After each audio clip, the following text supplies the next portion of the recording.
آج پاکستان کو آزاد ہوئے کتنا عرصہ ہو چکا ہے، اور آج بھی ہمارے لوگ بنیادی سہولیات کو ترس رہے ہیں۔ آج بھی ہم جن مشکلات سے گزر رہے ہیں، دنیا کہاں سے کہاں پہنچ گئی، لیکن ہم پسماندہ ترین طرز سے ترین ہوتے گئے، آبادی بڑھتی گئی، پسماندگی بھی بڑھتی گئی۔ وجہ یہ کہ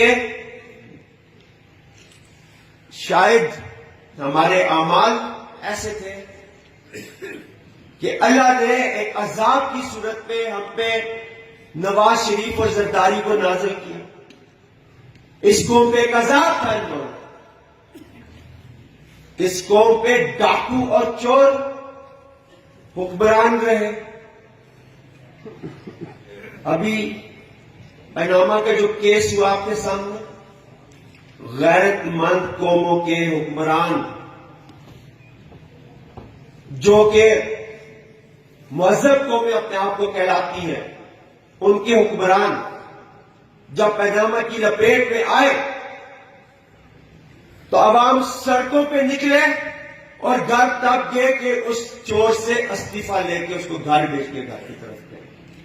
وہ قومیں ترقی کرتی ہیں۔ یہاں پہ کیا ہوا آپ دیکھتے رہے، پچھلے سال سردیوں میں